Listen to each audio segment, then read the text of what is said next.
እግዚአብሔር ነገሥተ ምድር ሰብሕዎ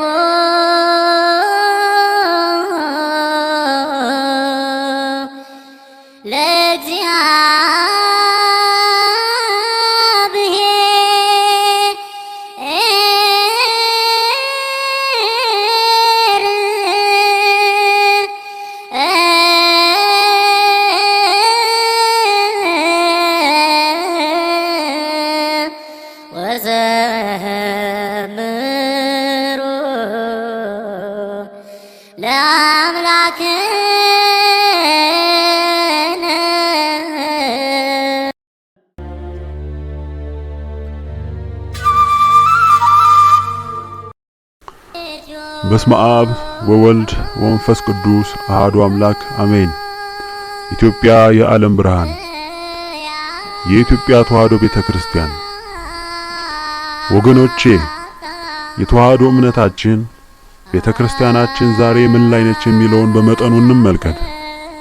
በአጭሩ ቤተክርስቲያን የተዋሕዶ ቤታችን በዘርፈ ብዙ ጥቃት ተመታ በታላቅ አደጋ ውስጥ ነች።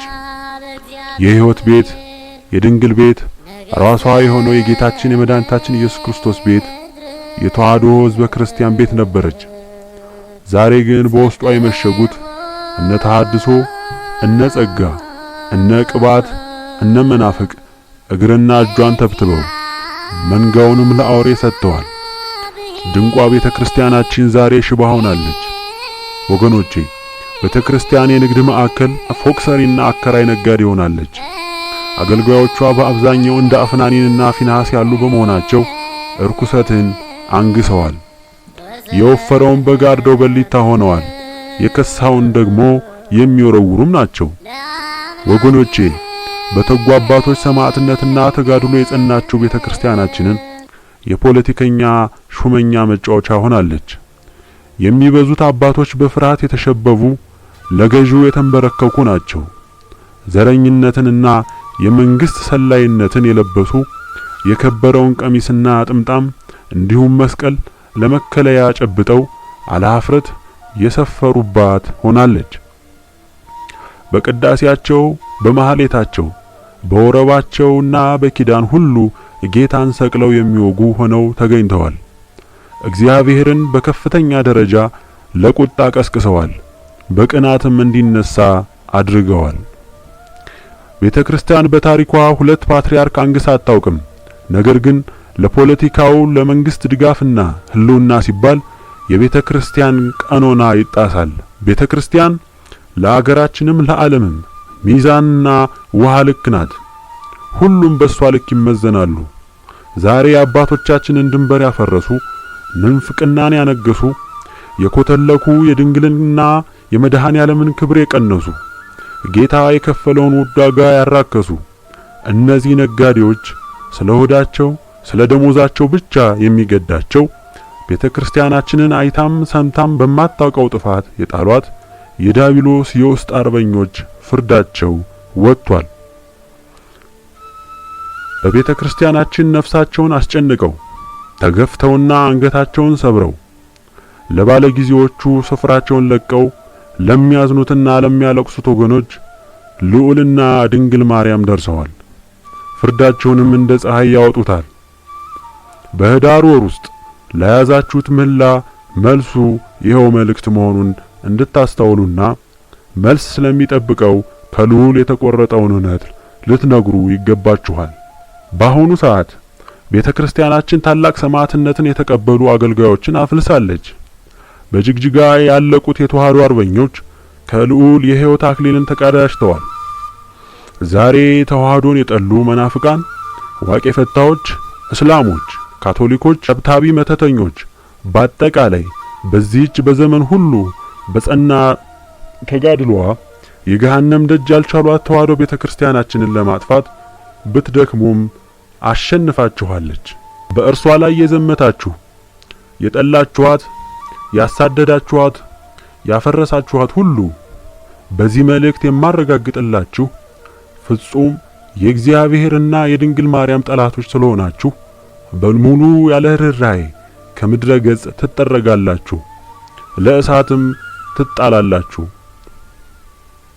ወደዳችሁም ጠላችሁትም የተዋሕዶ አርበኛ የተዋሕዶ ቤተክርስቲያን ምድርን ይወርሳሉ፣ ይነግሳሉ፣ ዓለምን ይገዛሉ።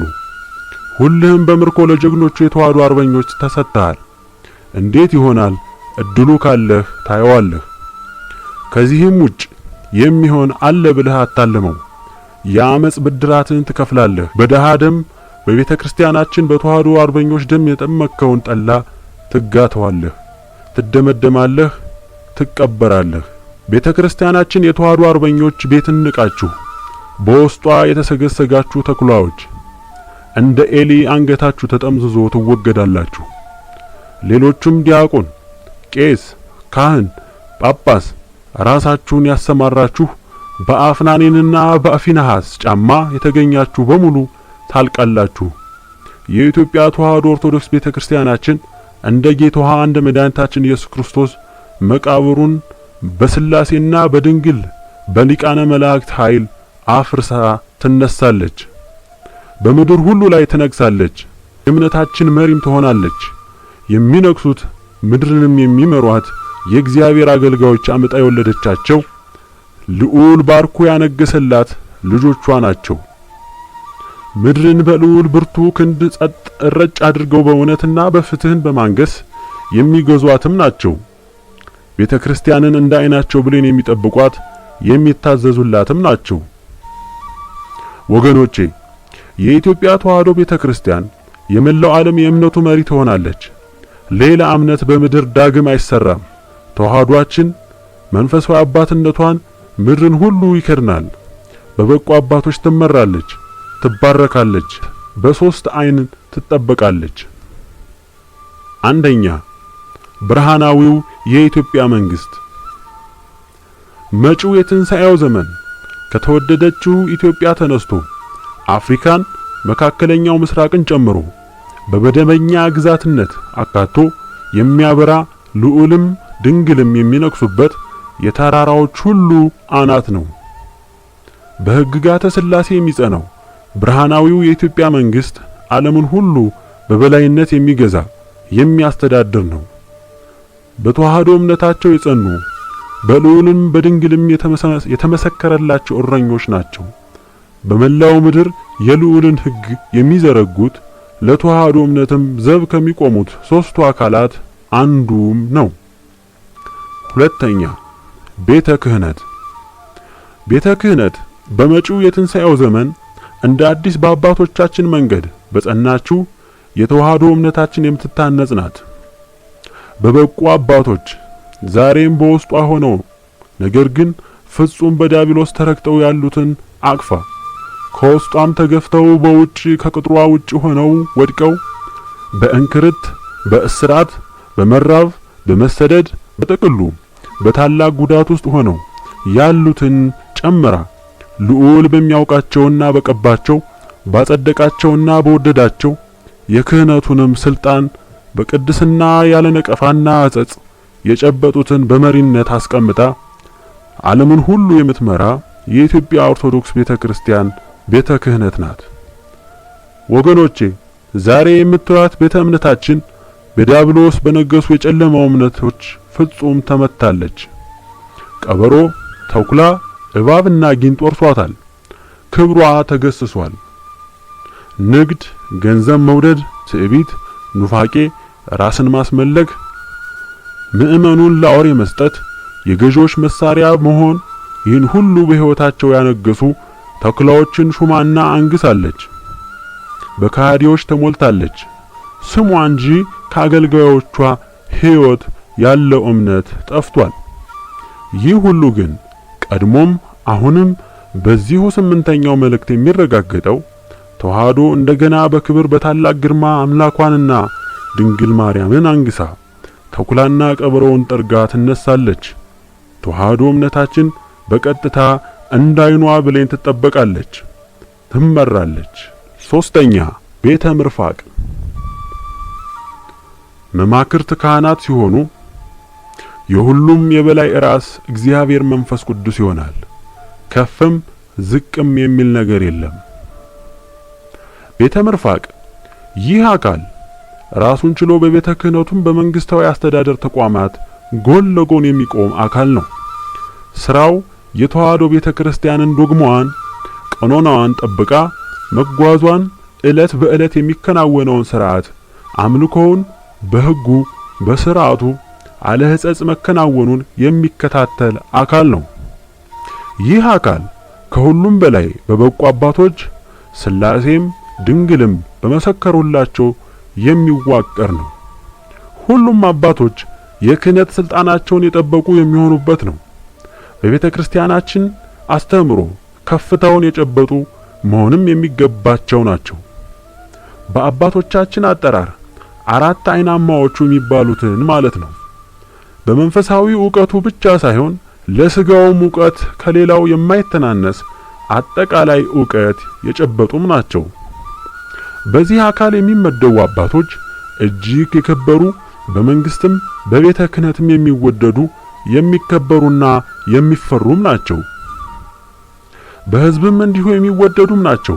በሕግጋተ ሥላሴ በታወጀው ሥርዓተ አገዛዝ ውስጥ ስልጣናቸውና ኃላፊነታቸው የተገለጸና የሰፈረ ስለሆነ ከዚህ በላይ መግለጹ አስፈላጊ አይደለም። በጥቅሉ ሦስተኛው አይን ናቸው። የተዋህዶ ቤተ ክርስቲያን በሶስት አይን ትጠብቃለች ተብሎ በጥቅሉ የተገለጸው ለዚህ ነው። እግዚአብሔር መንፈስ ቅዱስ ወገኖቼ፣ የእግዚአብሔር ሕዝቦች፣ ኢትዮጵያ በሥላሴ በድንግል የተወደደችው የነገሰችው ኢትዮጵያ ሕይወቷ የሆነችው ተዋህዶ ቤተ ክርስቲያናችን የብርሃናዊው መንግስት አገዛዝም የሁሉም ራሳቸው ጌታችን መድኃኒታችን ኢየሱስ ክርስቶስ ነው። በመሆኑም እግዚአብሔር መንፈስ ቅዱስ የሁሉም ዓለምን የሚመሩ የሚገዙ የልዑልና የድንግል ባሮች መንግስታት ንጉሳን ሁሉ መሪያቸውና ዳኛቸው አስተማሪያቸው ነው። ይህ ሁሉ በሥላሴ ኃይል ይፈጸም ዘንድ ተወስኗል።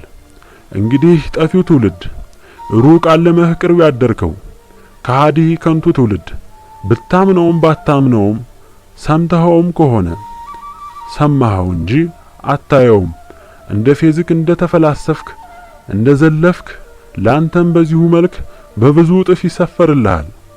በውርደት በከባድ ሰቆቃ ከምድረ ገጽ በአስጨናቂ መልአከ ሞት ትወሰዳለህ።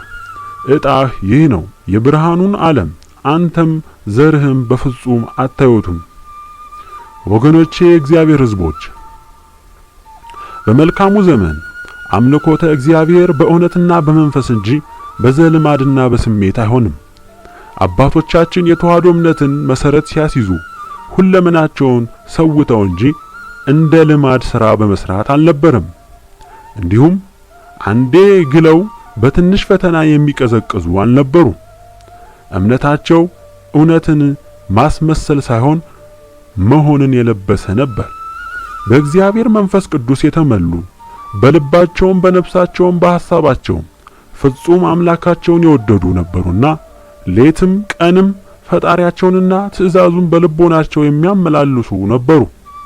ቅንነትን፣ ትሕትናን፣ ቸርነትን፣ እውነተኝነትን፣ ደግነትን፣ ወንድምን መውደድን፣ መታመንን፣ ቅድስናን የተላበሱ ነበሩ። ሐሰትንና ምንዝርናን፣ አምልኮ ባዕድን፣ ጥንቁልናን፣ ተብታቢነትን እጅግ የሚጸየፉ ነበሩ። ዛሬ ትውልዱ እምነት የሌለው ቀጣፊና አታላይ ዘረኛ ትውልድ በመሆኑ እንደ ስልጣኔው እንደ ሕክምናው መራቀቅ እድሜን አላገኘም። አባቶቻችን ከመቶ ዘለው እየኖሩ ኑሯቸውን እንደ እንግድነት የቆጠሩት እንጂ እንደ ዛሬው ትውልድ የዘላለም ነዋሪ መስለው አላሰቡትም። እንዳሁኑ ትውልድ መጠነ ብዙ የበሽታ አይነት አያውቁም ነበር። 100 ዕድሜ መድረስ ከዚያም አልፎ አለመኖር የመቀሰፍን ያህል ይቆጥሩት ነበር። የዛሬው ትውልድም ሁሉ የዓለም ሕዝብ 100 ዓመት ቀርቶ 50 ዓመትን ለመኖር የሰማይ ያህል ርቆታል። ወገኖቼ ዛሬም ይህ የጠፋ ትውልድ የኖህን ዘመን የጥፋት ትውልዶች በብዙ በልጦና አሻሽሎ የተካ በመሆኑ የተቀደሰውን መልካም ቃል ለውሾች አትጣሉ እንዳለው የልዑል መልእክትን ለከንቶች ሰጥታችሁ በፌዛቸው ባትቆስሉ መልካም ነው። ወገኖቼ የእግዚአብሔር ሕዝቦች ይህንን መልእክት በትዕግስትና በጽሞና እንደምታዳምጡት እርግጠኛ ነኝ። መልካም መንፈስ ያለበት ሁሉ መልካምን ያውም ከልዑል የሆነውን ለማንበብና ለማዳመጥ ጉጉቱ ከፍ ያለ እንጂ የታከተ ስሜት የለውም። እንግዲህ ወደ አባቶቻችን ልመለስ። አዳም አባታችን የፈጣሪን ትእዛዝ ባይፈጽም ከሕይወት ተሻረ፣ የማይጠፋ ሞትን አገኘ። ኖህ የአምላክን ቃል ሰምቶ መርከቡን ቢሰራ ከዓለም ጥፋት አምልጦ ዘሩን አተረፈ። መልከ ጼዴቅ የተባለው የኤቲኤልና የሐሚራዊ አባት የአዳምን ሞት አይቶ በሕይወቱ አምላኩን በፈጣሪው የሕይወትንም ቃል በሚሰዋ መስዋዕት መሰለው። ስለዚህ ስሙ የሰላም ንጉሥ የደህንነት ካህን መልከ ጼዴቅ ተባለ። ልጁ ኢቲኤል የአባቱን ምክር ተቀብሎ የፈጣሪውን ሕግና ትእዛዝ ቢያደርግ እንደ አባቱም እንደ መልከ ጼዴቅ የእግዚአብሔር ካህን ቢሆን አባትነትን አገኘ። ይህችን ምድር ርስትህ ብሎ ሰጠው። ከዘሩም ጪን ታላቁን የሕግ ንጉሥ ነገሥት አጼን አስነሳለት። እንግዲህ ልብ በሉ ወገኖቼ፣ አባቶቻችን ማን እንደነበሩ ቀደም ባለው ገጾችና ትረካዎች የሁለቱን ታላላቅ አጼዎች ታሪክ ሰምተናል። በእውነትና በመንፈስ ልዑል በሙላትና በጽናት በመታመን የፈለጉ ሕዝቦቻቸውን በፈቃዱ ሕግ በሕገ ልቡና የገዙ የዓለምን 2/3 በሰላም ያስገዛላቸው የምድራችን የሰላም አባት ተባሉ። እግዚአብሔር በትንሹ ራሱን ቢገልጽላቸው እጅግ አብዝተው የወደዱት የፈለጉት በሕጉም የተደሰቱ የእምነት ጀግኖች ነበሩ አባቶቻችን። ወገኖቼ በእውነትና በመንፈስ በማምለክ ሚስጥሩ ጥልቅ ነው። ከልብ ልዑልን ለሚፈልጉ ብቻ ነው የሚገለጥላቸው። አባቶቻችን እንደፈለጉት ሁሉ ወደዳቸው፣ ዕድሜን ክብርን አለበሳቸው። የታመነው ጌታ ቅድስት ሥላሴ በእውነትና በመንፈስ ያመለኩት አባቶቻችን ዛሬ ከወደቀችውና የዲያብሎስ ውላጆች መራገጫ ከሆነችው ኢትዮጵያ ተነስተው ነበር ዓለምን የገዙት፣ የመሩት፣ ያስገበሩት። እስኪ የትኛው የነጭ ዓለም ነው ይህን የመሰለ በእውነትና በመንፈስ አምላኩን የፈለገና የከበረ መንግስት? የለም። የውሸት ድርሰት ሕይወት እንደማይሆን ከአባቶቻቸው የዲያብሎስ አገልጋዮች የተቀበሉትን የጥፋት ምግባርና የክፋት አባትነት እያየን እዚህ ሰዓት ደርሰናል። እነሱም ዛሬ ፍርዱ ሲገለጽ ከፊታቸው የቆመውን እድል ፈንታቸውን ሊቀበሉት ቆመዋል። ወገኖቼ ዛሬ የምናያቸው ነጮች የማያውቁትን ከአባቶቻቸው ያልተቀበሉትን መሰረት እንኳ ያላበጁላቸው ደርሰው የሃይማኖት መሪ፣ ኃያል መንግስት፣ የዓለም ገዢ ሆነው የጨለማው መንፈስ ቢያነክሳቸውና አብረውትም ቢነክሱ ልዑልና ፈቃዱን የደመሰሱ መሰላቸው። ልብ በሉ ወገኖቼ፣ ከአባቶቻችን ጀምሮ ከሕገ ልቦና እስከ ወንጌሉ ድረስ በታላቅ ተጋድሎ የጸናችውን እምነታችንን ለማጥፋት ያልሄዱበት ጎዳና አለ ወይ? አዎን፣ አይካድም፣ ወድተውናል። ጥቂቶች የተዋህዶ ልጆች በልዑል ጥበቃ ለዘር ይትረፉ እንጂ የሚበዛውን አጥፍተዋል። ዛሬ እዚህ መድረሳችንን አይደለም ማየት፣ ብዙ ልጆችን ገብረናል። ማን ራራላቸው? ማንስ አዘነላቸው? በእውነትና በመንፈስ ማምለክን ዋጋ ቢያስከፍልም መንገዱ እርሱ ብቻ ነው። በዚህ ንግግሬ መነሻነት በእውነትና በመንፈስ ማምለክን በይበልጥ እንድትረዱት መንደርደሪያ ሐሳብ ይሆናችኋል ብዬ አስባለሁ። ራስን ማስመለክና የውድቀት መንገዱ። ባሳለፍነው የጥፋት ዘመን ያሳለፍነው የአምልኮ ሁኔታችን እጅግ የጠፋ ነበር። በብዙ ንግግሬ እንደተረዳችሁት ቀደምት አባቶቻችን አምልኮታቸው በእውነትና በመንፈስ ነበር። ራሳቸውን ዝቅ አድርገው አምላካቸውን ያከበሩና ያስመልኩ ነበር። ዛሬ ብዙ ጳጳሳት፣ ካህናት፣ ዲያቆናት፣ አገልጋዮች ራሳቸውን የሚያስመልኩ፣ የከበሬታ ወንበር የሚፈልጉ፣ ራሳቸውን ብቻ የሚያሰማሩ፣ የወፈሩ በጎችን አርደው የሚበሉ፣ የከሱትን የሚጠሉ፣ የሚገፉና የሚያሳድዱ ሆነው ተገኝተዋል። ያውም ክርስቲያን ነን ብለው ካባውን ያጠለቁ ናቸው። ፈጣሪ አምላካቸውን ከልባቸው ክደው ሆዳቸውን አንግሰው ዲያብሎስን በልባቸው ተክለው የሥጋ ትርፋቸውን አምላክ አድርገው ይመላለሳሉ። በአፋቸው ግን የከበረ ስሙን ለክፉ ሥራቸው ሁሉ መሸፈኛ ያደርጉታል። ወገኖቼ እንደ ተዋህዶ ክርስቲያን የሥጋ ስብዕናችንን ብቻ ገንብተን ቤተ እምነታችን ያላስጨበጠችንን ክቡር የእግዚአብሔር ቃል ያልተናገረንን በሕይወታችን አንግሰን እንዴት ክርስቲያን እንሆናለን? ራሳችን ለተለያዩ ክፋቶች፣ ኃጢአቶች ካስገዛን እንዴት የልዑል ልጆች እንሆናለን? ራስን መውደድ፣ ለሥጋ ትርፍ ብቻ መድከም፣ መናቅ፣ ትዕቢት፣ ማን አለብኝነት፣ ጭካኔ፣ ውሸታምነት፣ ዘራፊነት፣ እግዚአብሔርን አለመፍራት አንግሰን የምንመላለስ ከሆነ ራሳችን የለበስነውን ሥጋ አመለክን እንጂ ለልዑል አይደለም ራሳችንን ያስገዛ ነው። ስለ እምነት ስናነሳ እጅግ ወሳኝ የሆነውን ርዕስ ማየታችን ስለሚሆን በመጠኑ ዳስሼ አልፈዋለሁ። ምክንያቱም በዚህ ጠባብ ስፍራ ለትምህርት የታሰበ አይደለም፣ መልእክት ለማድረስ ብቻ እንጂ። ስለ እምነት በልዑል ቃል በዕብራውያን በምዕራፍ 11 የተገለጸውን በሙሉ አንብቡት። የተዋህዶ አርበኞች፣ የእግዚአብሔር ሕዝቦች፣ እነሆ እግዚአብሔር የሚገሥጸው ሰው ምስጉን ነው። ስለዚህ ሁሉን የሚችለውን የአምላክህን ተግሣጽ አትናቅ። እርሱ ይሰብራል፣ ይጠግንማል፣ ያቆስላል፣ እጆችም ይፈውሳሉ። በስድስት ክፉ ነገር ውስጥ ያድንሃል፣ በሰባት ውስጥም ክፋት አትነካህም። በራብ ጊዜ ከሞት በሰልፍም ከሰይፍ እጅ ያድንሃል። ከምላስ ጅራፍ ትፈወሳለህ፣ ጥፋትም ሲመጣ አትፈራም። በጥፋትና በራብ ላይ ትስቃለህ፣ ከምድረ በዳ ከአራዊትም አትፈራም። ቃል ኪዳንህ ከምድረ በዳ ድንጋይ ጋር ይሆናል፣ የምድረ በዳም አራዊት ከአንተ ጋር ይስማማሉና። ድንኳንህም በሰላም እንዲሆን ታውቃለህ፣ በረትህን ትጎበኛለህ፣ አንዳችም አይጎልብህም። ዘርህም ታላቅ እንዲሆን ትውልድህም እንደ ምድር ሳር እንዲሆን ታውቃለህ። በወራቱ የእህል ነዶ ወደ አውድማ እንዲገባ በረጅም ዕድሜ ወደ መቃብር ትገባለህ። እነሆ ይችን መርምረን የሰማነውም ይህ ነው ይላል የልዑል ቃል። መጽሐፈ ኢዮብ ምዕራፍ 5 ከቁጥር 17 እስከ 27። ወገኖቼ የእግዚአብሔር ምርጦች አይዟችሁ፣ እንባችሁ ይታበሳል፣ ቁስላችሁ ይፈወሳል።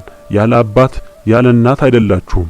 የሰፈራችሁትን መከራ ያለፋችሁበትን የጨለማ ዓለም ዲያብሎስ ያደረሰባችሁን እስርና እንግልት፣ ማሳደድና ረሃብ፣ ስቃይና ውርደት ሁሉም በልዑል ፊትና በድንግል ማርያም ፊት በቁጭት ታስበዋል። ብድራቱን ይከፍላሉ። የሆነው ሆኖ ለእናንተ ለበጎ ነው።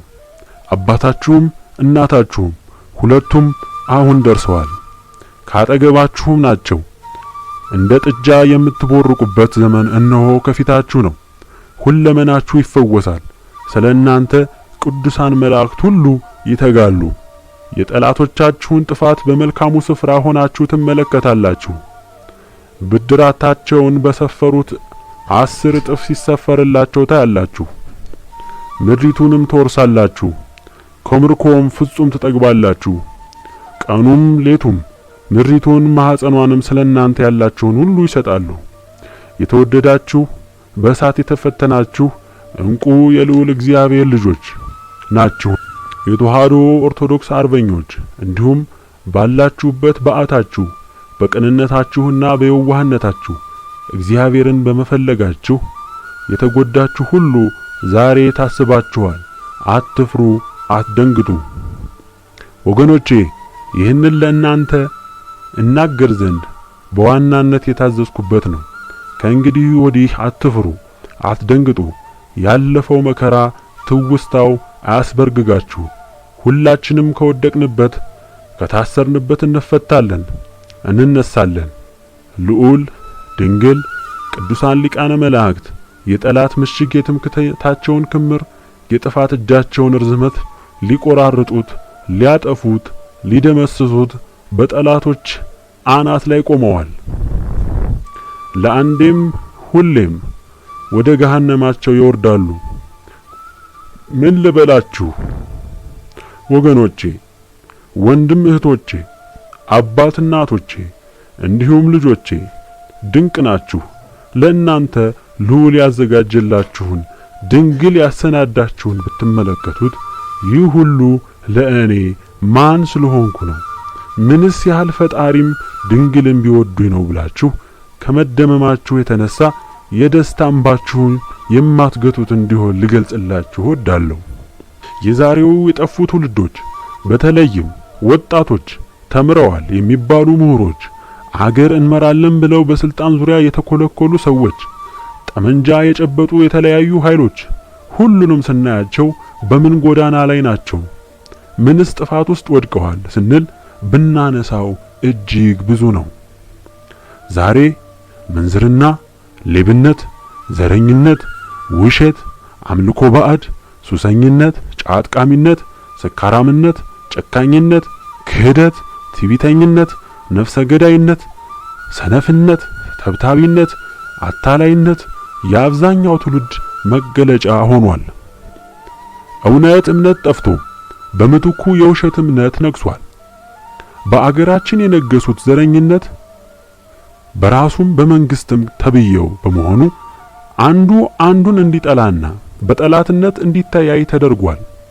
እስልምና፣ ምንፍቅና፣ ኩትልክና፣ ዋቄ ፈታ፣ ጣዖት አምላኪ፣ ተብታቢ፣ መተተኛ፣ ጠንቋይ፣ አስጠንቋይ፣ ውቃቢ የመሳሰሉ ትውልዱን ይዘውት የጠፉ ሆነዋል። ዛሬ በምናየው መንግስታዊ አርቲፊሻል ለውጥ የሚመጣ አንዳች ነገር የለም።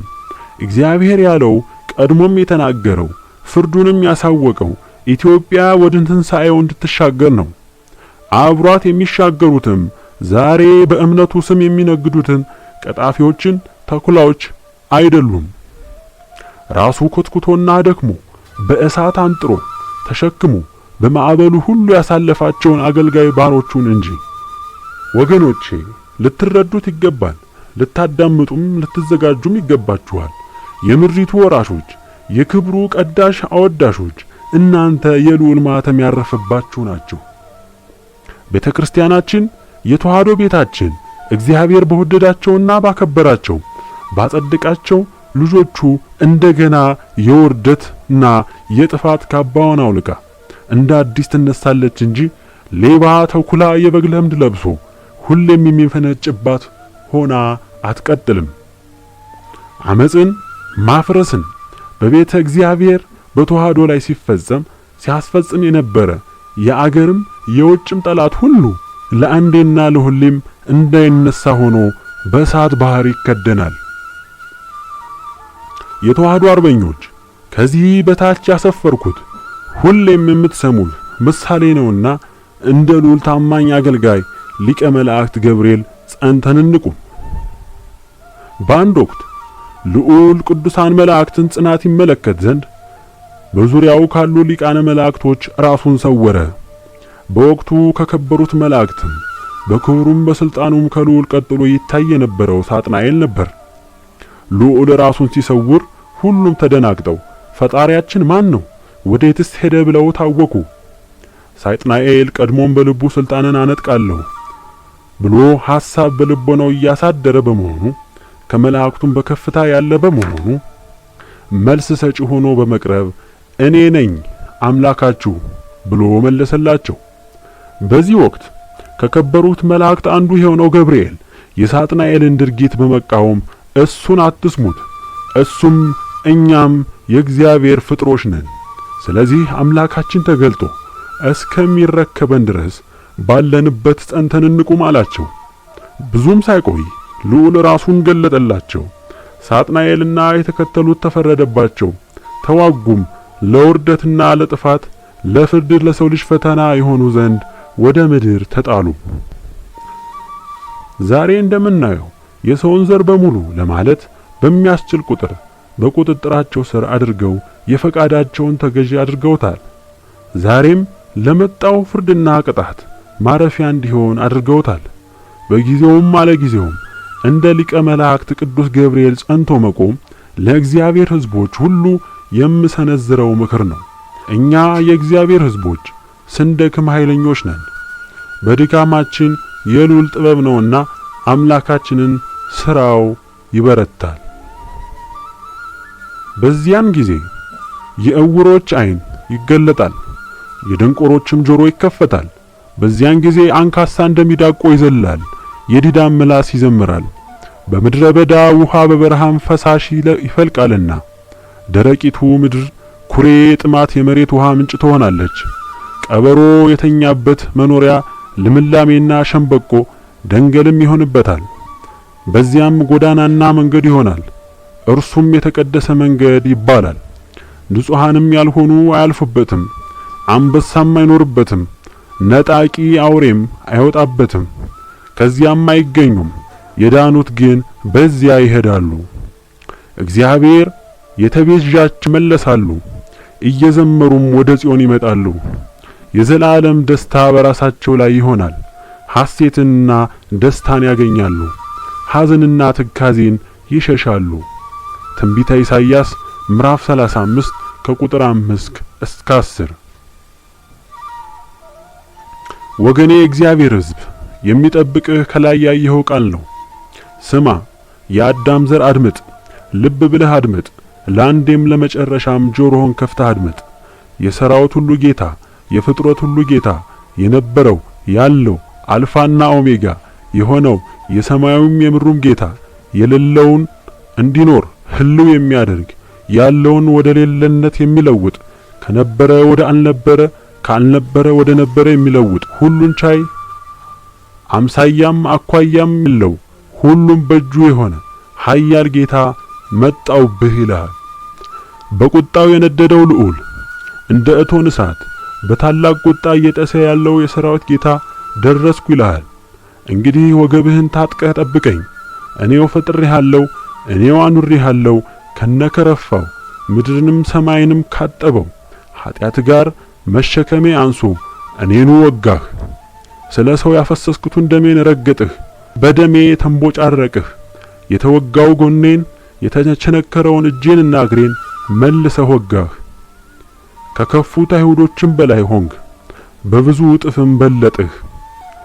እኔው በፈጠርኩት ነገር ግን እኔን ሊወጋ እኔንም ሊወርስ እኔው በፈጠርኩት ነገር ግን እኔን ሊወጋ እኔንም ሊወርስ ያላፈረውን ለታላቁ ቁጣይና ፍርዴ ጣልኩትን የቀደመውን እባብ ዲያብሎስን አነገስህ፣ አከበርህ፣ አመንክ፣ ታመንክበት።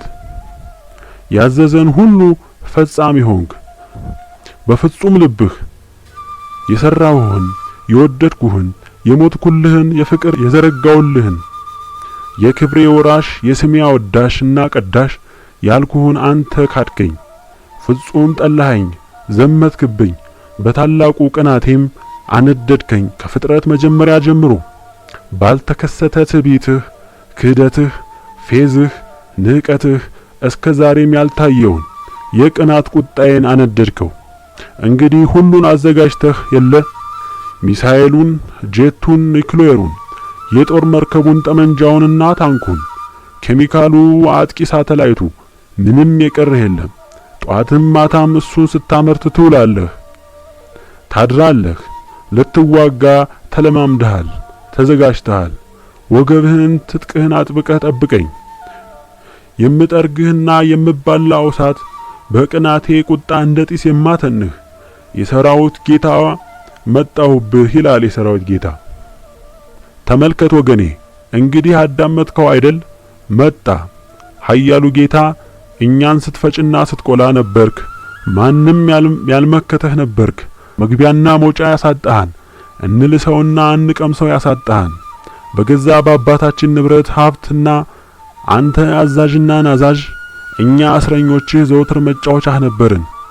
ውርደትን፣ መናቅን፣ መሰደድን፣ መንከራተትን፣ መሞት፣ መታሰርን፣ መቀጥቀጥን እንደ ዘወትር ቀለብ የሰፈርክልን የልዑል ባሮች እኛ ነበርን። ዛሬ የሰፈርከውን በትዕቢትህ፣ በንቀትህ፣ በማናለብኝነት የዘራኸውን ሊያሳጭድህ ሊያስቅምህና 10 እጥፍ ብድራትህን ሊከፍል መጣልህ። በሙላት እንደ ብርቱ ማዕበልና እንደሚንተከተክ እሳተ ገሞራ እንደሚተለተለው ጭስ ጢሶ መጣብህ። ምን ይባላል? ተቀበለው። ስለ እናንተ በእውነት እኔም አስጨነቀኝ። መፈቻ የሌለው ጉዳይ የሌለው ጉዳይ የሌለው ጉዳይ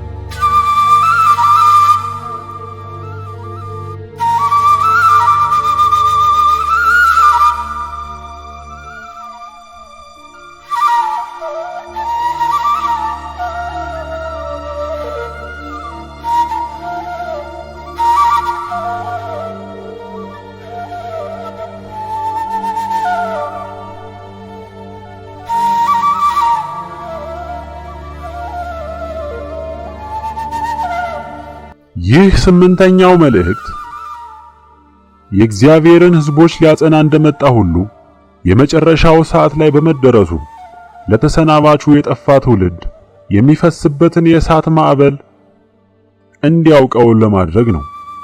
ኢላማቸውንም ለማሳወቅም ነው። የመነሻ ጊዜያቸውንም የሚገለጽበት ነው።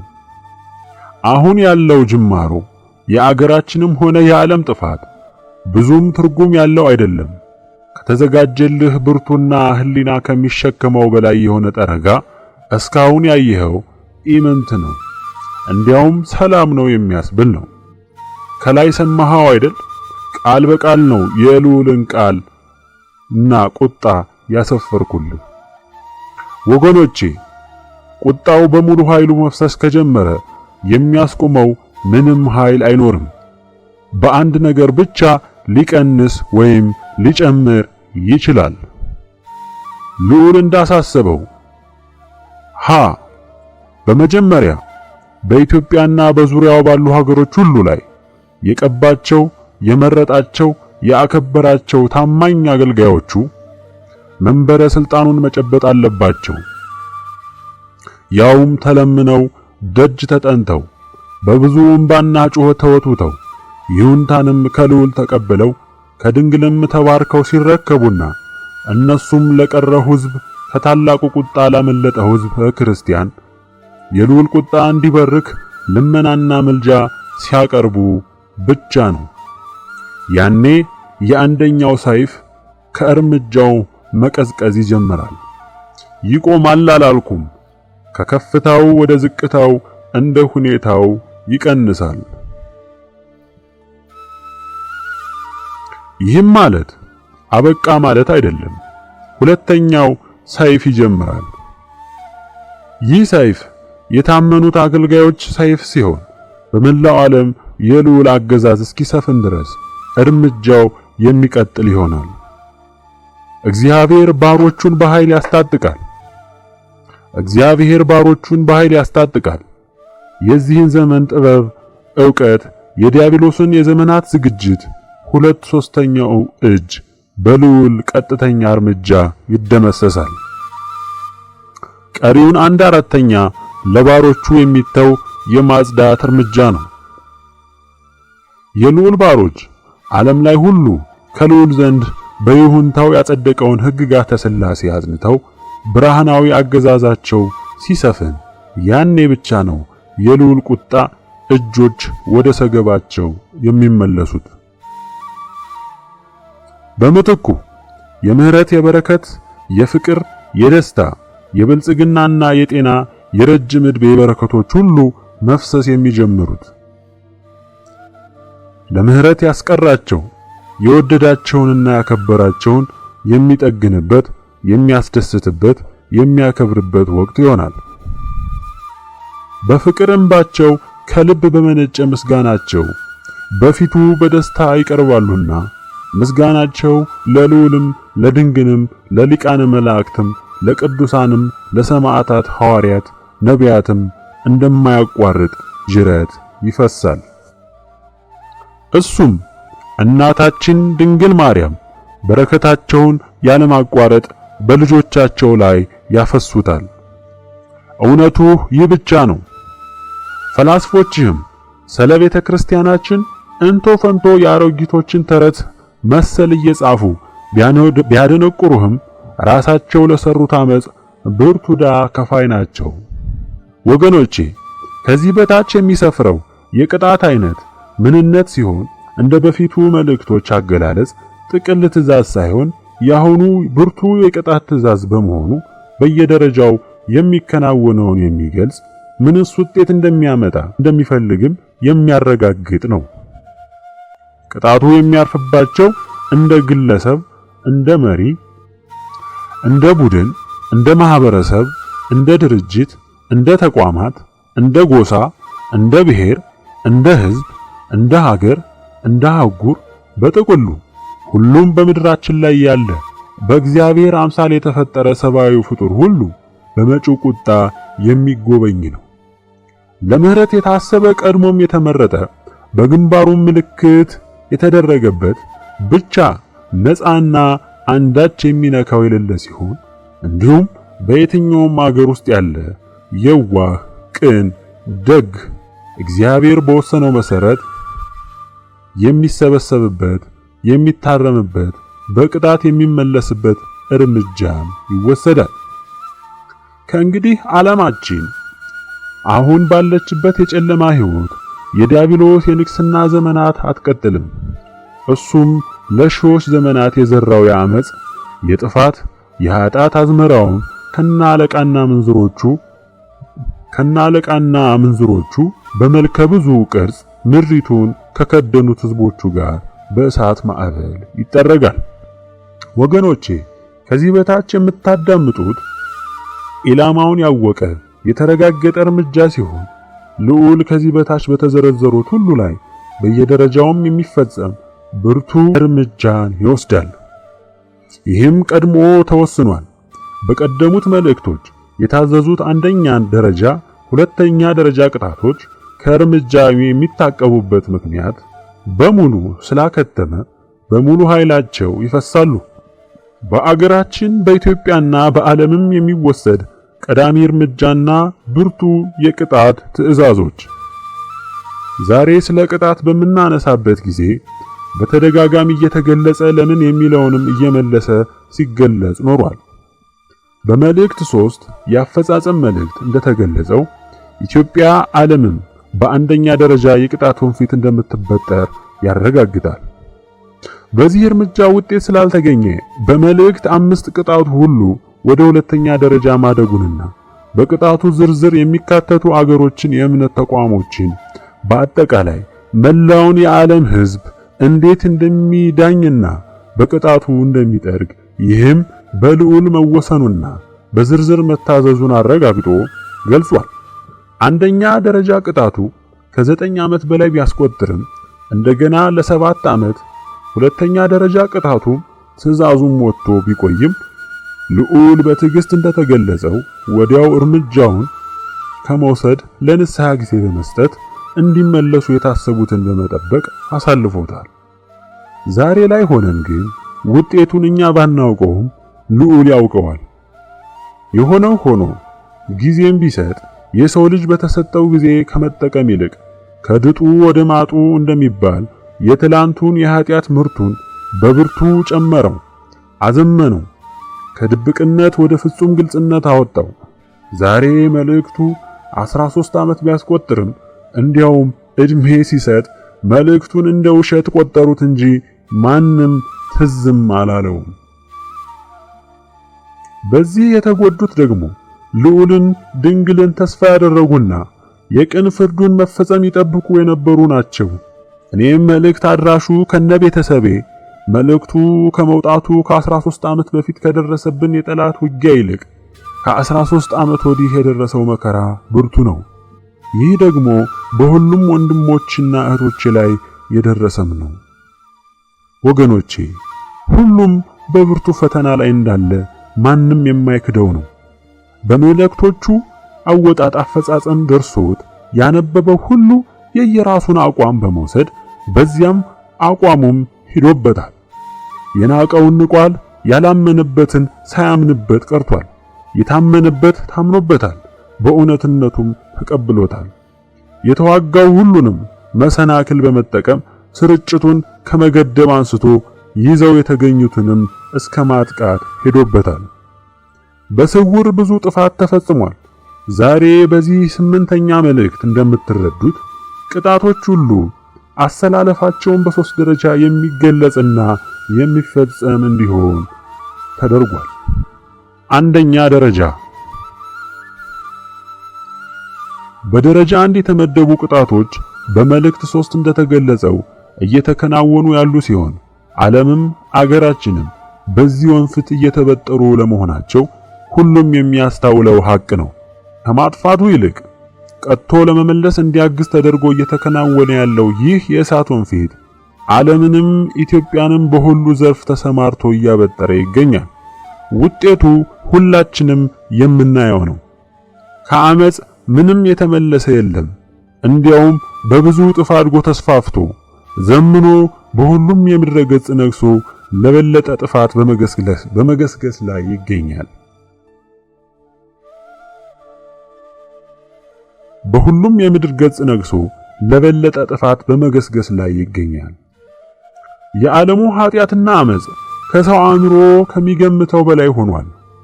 የአገራችን ደግሞ ከዚህ ቀደም የወጡ መልእክቶች በሙሉ ቢታወቁም በጣት ከሚቆጠሩ በቀር ሁሉም በሚያስብል ሁኔታ በሁሉም ዘርፍ አመጹን፣ ኃጢአቱን አዘምነው ቀጥለውበታል። በመሆኑም የመጀመሪያው የቅጣት ወንፊት እንዳለ ሆኖ በስፋትም በጥልቀትም ሁሉንም በአገሪቱ ያለውን ምልክት አልባ መጥረጉ ይቀጥላል። በዓለምም እንዲሁ የመጀመሪያው ወንፊት እንዳለ ሆኖ ተጠናክሮ ይቀጥላል።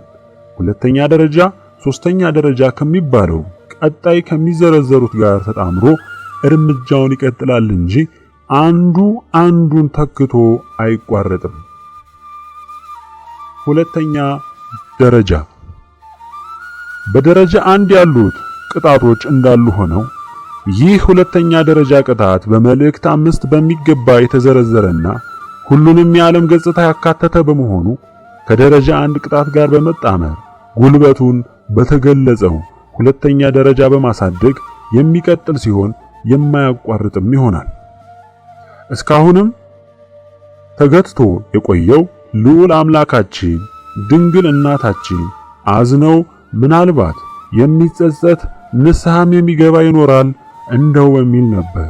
ነገር ግን ጊዜው የተሰጠውን እድል ከመጠቀምና ከመመለስ ይልቅ ይበልጥ አመጡን በመጨመር ትዕቢቱንም ግፉንም በብርቱ በማስፋት የማይደፈረውን በመድፈር እንደ ዋልድባ ገዳም የመሳሰለውን ጥለውበት ይገኛል። መልእክቱም የቅዠታም ወሬ ነው በማለት አጣጥለውታል። እግዚአብሔር መንፈስ ቅዱስንም ሰድበውታል፣ አራክሰዋል። በመሆኑም ፍርዳቸው እንዳይሻር በራሳቸው አድርገዋል። ስለዚህ በራሳቸው ጥረት ያመጡት እሳት በመልእክት 5 የተጠቀሰው ሁሉ በመጨረሻው ገጽ ከሚገለጸው ቀን ጀምሮ በሙሉ ጉልበቱ ሥራ ላይ ይውላል። የተፈለገው ውጤት እስካልመጣ ድረስ አይቋረጥም። የታዘዙት ጥፋቶች ሁሉ በአንደኛ ደረጃ ካየነው ይልቅ በ7 እጥፍ ተባዝተው አልፎም በ7 ጊዜ 7 እጥፍ ይሆን 49 እጥፍ የሚሆን የጥፋት ጉልበቱን ተግባራዊ ያደርጋሉ። ሶስተኛ ደረጃ። ይህ ሶስተኛ ደረጃ ዓለም ከተፈጠረች ጀምሮ ያልታየ ያልተሰማ ጥፋት ነው። ይህ እርምጃ የሚወሰደው በአንደኛውም በሁለተኛውም እርምጃ የጠረጋው እሳት እየወረደበት የሚጸናና ከዲያብሎሳዊ ትዕቢት የማይገታ ከሆነ እንደ ሀገር እንደ አህጉሮችም በአንድ ጊዜ ከምድረ ገጽ እንዲወገዱና ምድሪቱም ለቀረው የእግዚአብሔር ሕዝብ ብቻ እንዲሆን ይደረጋል። ለቀሪው ሕዝብ የሚጠቅሙ ብቻ ይቀራሉ። ከነሱ ወደ ትቢያነት መቀየር በኋላ ምድር ለቀረው የእግዚአብሔር ሕዝብ ትሆናለች። በግድም በልዑል ኃይል በመላ ዓለም ላይ የእግዚአብሔር ሕዝቦች ይነግሱባታል። ዓለምም እግዚአብሔር በቀባቸው ባሮቹ ትመራለች። እግዚአብሔርንም ድንግል ማርያምንም ቅዱሳን መላእክትም ቅዱሳን ሐዋርያትም ነቢያትም ሰማዕታት ሁሉ ይነግሳሉ። በዚህ ሁሉ የቅጣት ፍሰት ውስጥ የመጀመሪያው ውጤት ኢትዮጵያ ነፃ ትወጣለች። በዙሪያ ያሉ አገሮችም እንዲሁ ነፃ ሆነው በስሯ ይካተታሉ። በሶስተኛ ደረጃ መድረስ ማለት የቅጣቱን መጠን 7 ጊዜ 7 49 ከዚያም በ7 ሲባዛ 313 እጥፍ እንደማለት ነው። ዓለም እንኳን እዚህ ደረጃ ልትደርስ 7 እጥፉን ቅጣቱን መሸከም ትችላለች ተብሎ አይገመትም። እንኳን ከዚህ ደረጃ በላይ የታዘዘውን ለመሸከም ፍጹም አስደንጋጭ ነው። ልብ በሉ የልዑል ቁጣ ምን ያህል እንደነደደ እና እንደጤሰ። እነ ዳታን የግብፅን ጣዖት መልሰው አንግሰው ሲያመልኩ ያንን ሁሉ የእግዚአብሔርን ታዳጊነት፣ ፈርዖንን ያንበረከከ እርምጃ፣ ቀይ ባህርን የሰነጠቀ አምላካዊ እጁን በመናቅ ዳታንና ተከታዮቹ ለሙሴ የሰጡት መልስ እጅግ የሚገርም ነበር። ያንተ እልቅና በእኛ ላይ አይሰራም ነው ያሉት። የእግዚአብሔር ቁጣ በሙሴ ፊት ነደደ። ዳታንና መሳዮቹ ሁሉ በሕይወት ከነምናምናቸው ምድር ተከፍታ ዋጠቻቸው። ዛሬም ዓለም ሁሉ አገራችንን ጨምሮ በክህደታቸው በአመጻቸውና በከፋ በከረፋ ኃጢአታቸው ከነዳታን በ7 እጥፍ እየፈጸሙት ይገኛሉ። ይህም ድርጊት በአመጽ መጽናት የልዑሉን ቁጣ በጣም በብዛት እጥፍ እንዲነድ አድርገውታል። ወገኖቼ ይህ 8ኛው መልእክት በዋናነት የእግዚአብሔርን ሕዝቦች ለማጽናናትና ስለ ወቅቱ ያላቸውን ብዥታ ለማጥራት ቢታለምም በሁለተኛነት ደግሞ ለጠቅላላው የመልእክቶቹ አፈጻጸምና ሂደት ለመግለጽ ቀጣይም የሚሆነውን ለማስረዳት ታስቦ የተገለጸ ነው። እንግዲህ ሁሉም ሊያውቀው የሚገባው ቢኖር ከእንግዲህ ለሁሉም የአዳም ዘር በሙሉ የመጣው ብርቱ የእሳት ጠረጋ እጅግ በጣም ከብዶ ይቀጥላል። የእግዚአብሔር ሕዝብ የተዋህዶ ልጆች ቅን፣ የዋሁ፣ የልዑል ፈላጊ በዚህ ሁሉ ማዕበል ምንም የሚሆኑት ነገር የለም። በቃ ከእንግዲህ የእግዚአብሔር ቁጣ በልጆቹ እግር ስር በመጀመሪያ ኢትዮጵያና አካባቢዋን አስከትሎም መላው ዓለምን እስኪጥልና እስኪያስገዛ ድረስ የሚቆም የሚዘገይ ወይም የሚታቀብ ነገር የለም። ከዚህ በታች የሚገለጹት እርምጃዎች በሙሉ ያለውን የነበረውን የሚገሰግሰውንም እርምጃ ኢላማቸውን በይበልጥ የሚያተኩርበትን ለማረጋገጥ ታስቦ የተዘረዘረ ነው። እንደ ተጨማሪ ማጠናከሪያ መሆኑንም ለማሳወቅም ነው። አንደኛ የእርምጃ ኢላማዎች በመጀመሪያ ደረጃ ቅጣት እርምጃ ውስጥ የሚካተቱ በመላው ኢትዮጵያ በዙሪያው ያሉ አገሮችን ጨምሮ እርምጃው ይመለከታቸዋል። የሚሰነዘረው ቅጣት አይነቱም ብዛቱም ይህ ነው ተብሎ ለመግለጽ የሚያስቸግር ነው። በተናጠል፣ በጥምረት፣ በብዛት፣ በተለያየ መጠን በብዙ ኢላማ በተደረጉ ስፍራዎች የሚወርድ የእሳት ቁጣና ጠረጋ ነው። በአሁኑ ሰዓት አጥፊና ጠራጊ መላእክቶች በጥፍራቸው ቆመው የታዘዙትን ለመጥረግ እኔ ልቅደም በሚል በታላቅ ጉጉት ላይ ቆመው ያሉ ናቸው። ኢላማዎች በኢትዮጵያ በዙሪያዋ ባሉ ነዋሪዎች ህዝቦች ላይ ሲሆን እንደ ግለሰብ፣ እንደ ማህበረሰብ፣ እንደ ህዝብ፣ እንደ ጎሳ፣ እንደ ብሔር በአንድ ሆነው በሰፈሩ ሁሉ በውስጣቸውም የተሸከሙትን እምነታቸውን፣ አስተሳሰባቸውን እስከዛሬ የመጡበት አቋማቸውን ሁሉ መሰረት የሚያደርግ ነው።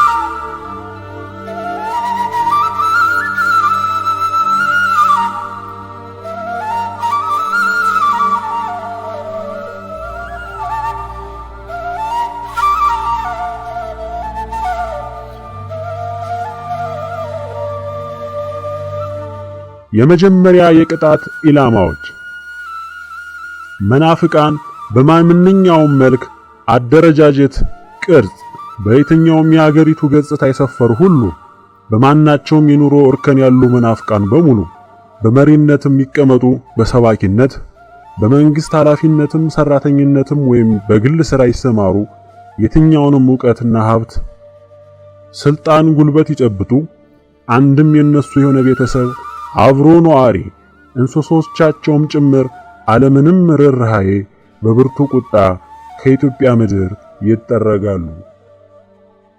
ለነዚህ የተተወ ምሕረት ሐዘኔታ ፍጹም የለም።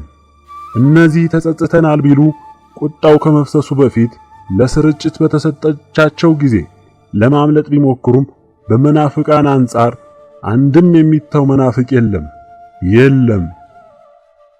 ስለ መናፍቃን እንዴት የሚድን ሰው አይኖርም የሚል ሐሳብ ሊኖር ይችላል።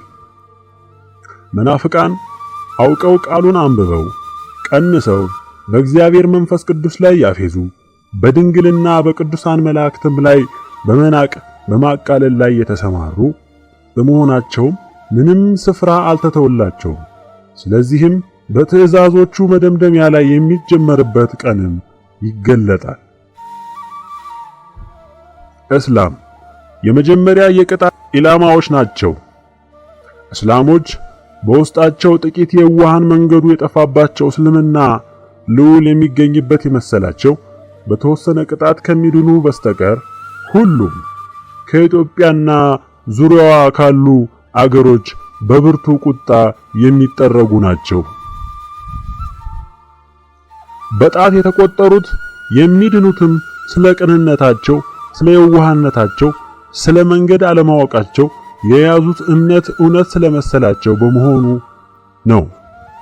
እኒህ ጥቂቶች የሚድኑት በመዳናቸው ውስጥ ከእርምጃው ክብደት አንጻር በተጠረጉት የእምነት አምሳያዎቻቸው አጠፋፍ እጅግ ስለሚደነግጡ ፍርሃቱና ድንጋጤው ቶሎ አይለቃቸውም።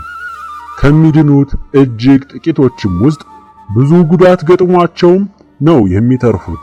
ልብ በሉ፣ እስላምም ነው ዛሬ በቅርቡ በምስራቁ አገራችን የተዋሕዶ ቤተክርስቲያናችን ያቃጠሉት፣ ምዕመናን አገልጋዮቿን በአሰቃቂ ሁኔታ የፈጁት።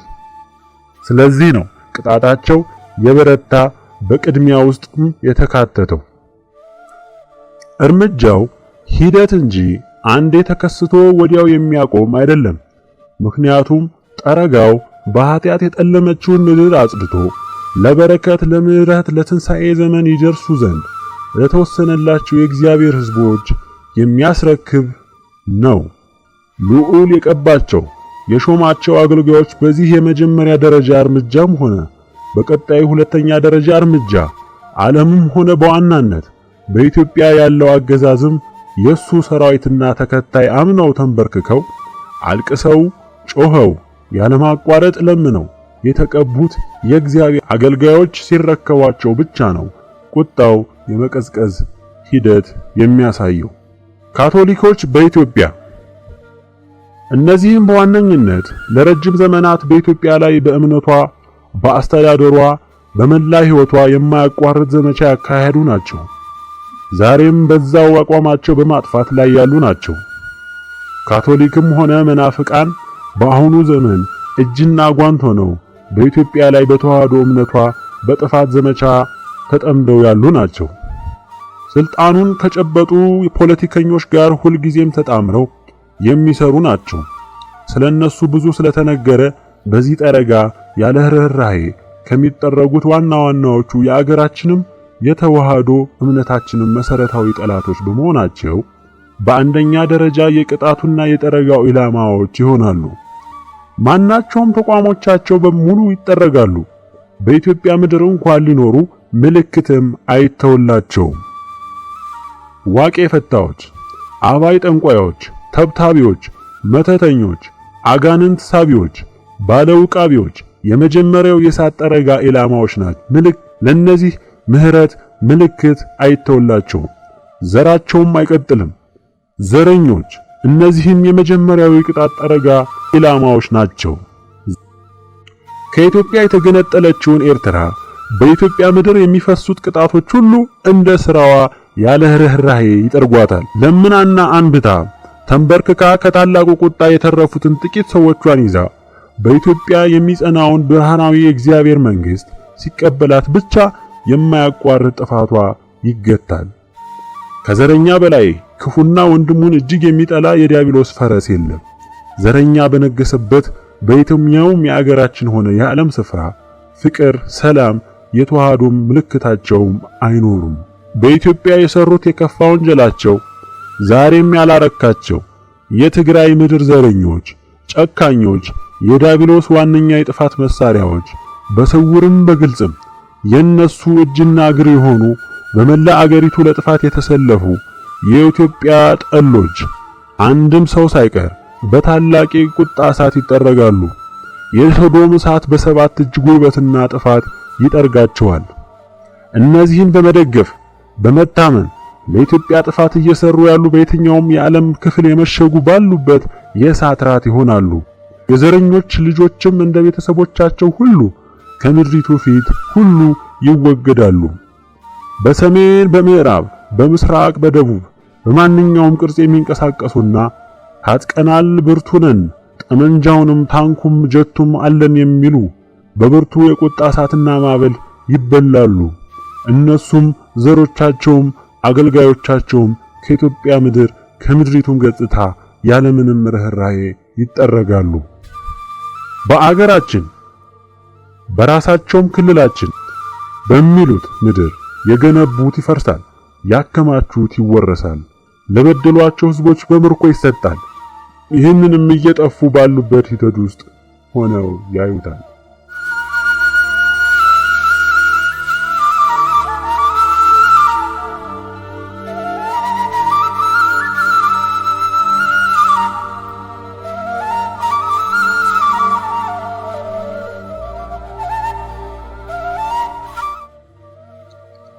በኢትዮጵያ ሀገራችን በአሁኑ ወቅት በዘር ተደራጅተው ኢህአዴግ የሚባል የዘረኞች መፈልፈያ ውስጥ መሽገው የእባብነት ቆዳቸውን ቀይረው በኢትዮጵያዊነት ጭንብል ለሚሰሩት እየሰሩ ላሉት ዘርፈ ብዙ ጥፋት ከዘረኞች የማይተናነስ ቅጣት ይጠብቃቸዋል።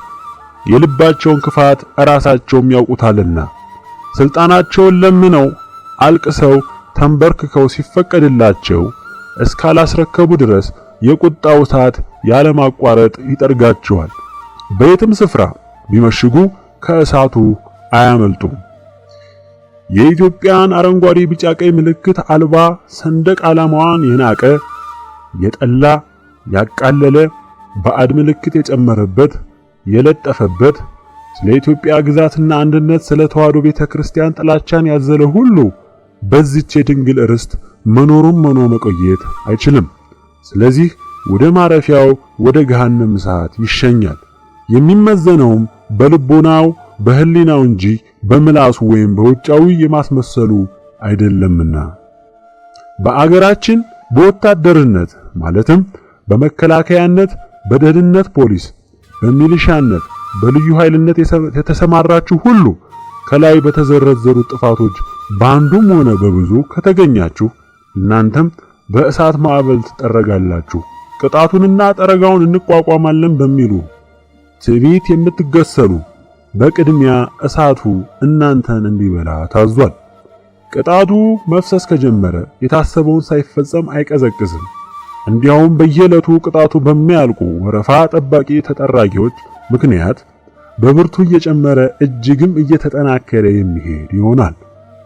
አደጋው እየጨመረና በአእምሮአችሁም ይሆናል ብላችሁ ያላሰባችሁት ጠረጋ ሲነሳ በደመ ነፍስ የእግዚአብሔር ሕዝቦቹን የተመረጡ ባሮችን ለመጋጨት ወይም ለመጉዳት ካሰባችሁ ማንም ሆንክ ማን በሐሳቡ መጠንሰስ ውስጥ እያላችሁ ወዲያው ትወገዳላችሁ።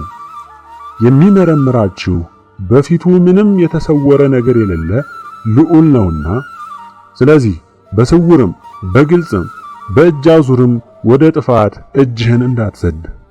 እሳተ ገሞራን ጨብጦ የሚድን የለምና የመጀመሪያ ደረጃ ትእዛዞች ከላይ የተዘረዘሩትን ሁሉ እንዲጠርጉ እንዲያጸዱ የታዘዙ የልዑል የቁጣ ሰይፎች ናቸው። ይህ የአንደኛው ደረጃ የጠረጋ ትእዛዝ ዋናው ዓላማው የተቀቡት የእግዚአብሔር አገልጋዮች ጊዜያዊ ወይም የሽግግር ጊዜ ሕግጋተ ሥላሴን በመደንገግ በመላ የኢትዮጵያ ባሉ አገሮች ላይ መትከልና ብርሃናዊውን የእግዚአብሔር መንግሥት መጽናቱን ማረጋገጥ ስላለባቸው ነው። በኢትዮጵያ ዙሪያ ያሉ ወደ መደበኛ ግዛትነት የሚካተቱ የመጀመሪያ ተካታች ሀገሮች ከዚህ የሚከተሉት ናቸው። ጅቡቲ፣ ሁለቱም ሱዳኖች፣ ኤርትራ፣ ኬንያ፣ መላው ሶማሌ፣ ሩዋንዳ፣ ብሩንዲ፣ ኡጋንዳ፣ ታንዛኒያ፣ ሁለቱም ኮንጎዎች፣ ማዕከላዊ አፍሪካን ሪፐብሊክ፣ ቻድ፣ ካሜሩን፣ ግብጽ፣ ጋቦን፣ ጊኒዎች፣ ዛምቢያ፣ አንጎላ ሲሆኑ የመጀመሪያ ደረጃ የቅጣት እርምጃው ይህንን ማረጋገጥ አለበት። ሁለተኛ ደረጃ የቅጣት እርምጃው ደግሞ ይህንን ተከትሎ የሚቀጥል ሲሆን ሶስተኛ ደረጃ የቅጣት እርምጃው ደግሞ የሁለተኛው መጠናቀቅን ተከትሎ የሚቀጥል ይሆናል። ይህ አካሄድ ለኢትዮጵያ ብቻ የሚወሰን ሲሆን ሌሎቹም የዓለም ሀገራት በየደረጃው የሚካተቱበት በቅንጅት እሳቱ የሚበላቸው ናቸው። ለዚህም ሁሉ እንዲረዳው በአስፈላጊው ወቅትና ጊዜ ከልዑል አገልጋዮች አስፈላጊው መመሪያና ትእዛዝ ይሰጥበታል። በተለይ በኢትዮጵያ ውስጥ ያላችሁ የወቅቱ መሪዎች ከእግዚአብሔር ፈቃድ ጋር ባትጋጩ ይጠቅማችኋልና ተዘጋጁበት። በእምነት መታዘዝ ከሁሉም መስዋዕትነት ይበልጣልና ሰውኛ ዘዴና ብልሃቶቻችሁ አይታደጓችሁም። በዚህ የታሪክ መጋጠሚያ ላይ የሰው ልጅ ገጥሞት የማያውቀው የዓለማችንን ቅርጽና ይዘት፣ የድንበርና የመንግስት ቅርጽና አስተዳደር፣ የስልጣን ተዋረድ፣ የሕግ ስርዓት፣ ሁሉም አካሄዶች በእግዚአብሔር ፈቃድና ትእዛዝ መሰረት እንደ አዲስ ይዋቀራል። የዲያብሎስ ፈቃድ ፈጻሚዎች ለዘመናት የተከተሉት የቅኝ ግዛት ድንበር በሙሉ ይሻራል። በሁለተኛው እርምጃ ምዕራብ አፍሪካ በሶስት ይከፈላል። በዓለም ከሚጸኑት 21 መንግስታት አንዱ ይሆናል። 2/3ኛው የአፍሪካ ምድር፣ መካከለኛውና የአረብ ገልፍ ምድሮች በቀጥታ የኢትዮጵያ ሉዓላዊ ግዛት ወይም መደበኛ ግዛት ይሆናሉ። ቀሪው 17 መንግስታት በቀሪው ዓለም የሚደለደሉ ይሆናል። የዓለም ገጽታ እንዲህ ይሆናል። ዓለም በኢትዮጵያ ትመራለች። ብርሃናዊው የኢትዮጵያ መንግስት መላውን ዓለም ትገዛለች። ይህ በፊት ቢገለጽም በተጨማሪም ዛሬም አረጋግጥልሃለሁ፣ ልዑል የሚበዛውን በራሱ ቀሪውን በባሮቹ አማካኝነት ይፈጽመዋል። ሥላሴ በግልጽ በሚዳሰስ መልኩ ያህል የቀባቸውን ባሮቹንም ሕዝቡንም ይመራዋል። የትንሣኤው መደበኛ ሕይወትም እውን ይሆናል። ይህ የልዑል ትእዛዝ በዚህ መልእክት እንደ አዲስ ዛሬ አይደለም የታዘዘው። በመልእክት 3 የአፈጻጸም ውሳኔ ላይ በጥቅሉ እንደተገለጸው ዓለም በ21 ግዛት መንግስት እንደምትከለል ይገልጻል። ማዕከሏም ኢትዮጵያ፣ ገዥዋም ኢትዮጵያ እንደሚሆንም ያረጋግጣል። ዛሬም የመጣው ትእዛዝ ወቅቱ ስለደረሰ ወደ ተግባር እንዲለወጥ ፈቃድ እግዚአብሔር ስለሆነ ነው። ዛሬ ተደግሞ እየተገለጸ ያለው በዚህ ምክንያት ነው፣ ጊዜው ስላበቃ። ስለዚህ ሁላችንም የለመድነውን የመንግስት አቀራረጽ ስለሚወገድ የዛሬው ውሳኔ ሊያስገርመን ይችላል። ምክንያቱም የሚሆነው ስለማይመስለን የሆነ ሆኖ አንድ ምሳሌ በመስል ጥሩ ነው። ሰውየው ጸጉሩን ሊስተካከል ከጸጉር አስተካካይ ዘንድ ሄዶ አስተካካዩ ስራውን ጀምሮ ሲያስተካክል ተስተካካዩ የጸጉሩ መሸበት አለመሸበት ስላሳሰበው ለመሆኑ ጸጉሬ ሸብቷል እንዴ አለው። እሱም ምን አስቸኮለህ እየቆረጥኩ ከፊት ጥልልህ የለም እንዴ ብሎ መለሰለት። እንዴት ይሆናል ለምትሉ አትቸኩሉ፣ እየጠረገ ከፊታችሁ ሲጥለው ታዩታላችሁና፣ በምህረቱ ውስጥ ከሌላችሁ ደግሞ እናንተ በጥፋት መጥረጊያው ሲጨምራችሁ ታዩታላችሁ። በዚህ የአንደኛ ደረጃ እርምጃ ውስጥ በሚሊዮን የሚቆጠር ሕዝብ ሲሰናበት ልናይ እንችላለን። በሁለተኛ ደረጃ እርምጃ ደግሞ በየቦታው በ50ና በ100 ሚሊዮን የሚቆጠር የሰው ልጅ ሲሄድ ልናይ እንችላለን። በሶስተኛ ደረጃ ከደረስን ግን በእውነት እጅግ ከባድ ነው። በመቶ ሚሊዮኖችና ከዚያም በላይ ሲሄድ የምናይ ሲሆን ይህ ሶስተኛ ደረጃ በጥፋቱ በሰው ልጆች ታሪክ ያልታየ ያልተሰማ ይሆናል። በአብዛኛውም አንድን አገር ሙሉ በሙሉ ጠርጎ ባዶ መሬት የሚያደርግም ነው። አንድን አገር ብቻ ሳይሆን ከሁለትና ሶስት በላይ የሆኑ አገሮችንም የሚያሰናብት ነው። አንድን አገር ብቻ ሳይሆን ሁለትና ሶስት በላይ የሆኑ አገሮችንም የሚያሰናብት ነው። በተለይ ኒውክሌር መሳሪያን የመሰለ የሰው ዘርን የሚያጠፋ መሳሪያ ታጥቀው ያሉ ሁሉም አገሮች በመሳሪያቸው እነሱ እንዲጠረጉበት ይደረጋል እንጂ ሌላው ሕዝብ ላይ ታቸውን ወይም ፍላጎታቸውን ማድረግ አይችሉም። የሚመሩበት የሚተማመኑበት ኤሌክትሮኒክስ፣ ኮምፒውተር፣ ሳተላይት፣ ጂፒኤስ ሁሉም መገናኛዎቻቸው በተፈለገ ጊዜና እነሱም ሊጠቀሙ በወሰኑበት ሰዓት በእነሱ አይታዘዙም። የሚያዟቸውም የትም ይሁን የትም የእግዚአብሔር ሕዝቦች ይሆናሉ። በወሰኑት ሐሳባቸው መሰረት ቃላቸውን ያወጣሉ ወይም ይናገራሉ። እንደተናገሩት ይፈጸማል። መረጡት የእግዚአብሔር ባሮች እንደ ነቢያት አለቃ ሙሴ እጃቸውን በዘረጉ ጊዜ አንደበታቸውን ቃልን ባወጣ ጊዜ በቃሉ መሰረት ይፈጸማል። እጃቸው ወደ አመለከተበት በልቦናቸው ያስቡት ይፈጸማል። ዛሬ ልገልጸው የማይቻል ኃያል ክብር፣ ዕውቀትና ጥበብ፣ ማስተዋል ልዑል ያስታጥቃቸዋል። ይህ የሚሆነው እግዚአብሔር ባሮቹን በኃይልም በጥበብም አልቆ ስለሚያስታጥቃችሁና የዓለምን ዕውቀት ከንቱ መሆኑን ሊያረጋግጣላችሁ ስለወሰነ ነው።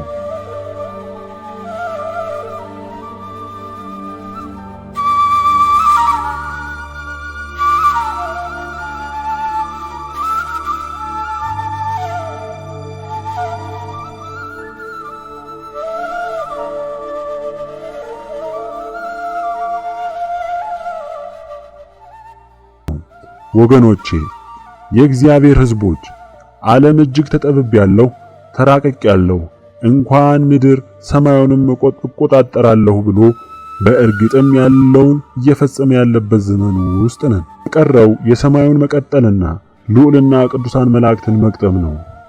ይህን ምኞቱን እሱም የእሱም ቀዳሚ ታዛዦች ሁሉ የሚናገሩት ነው።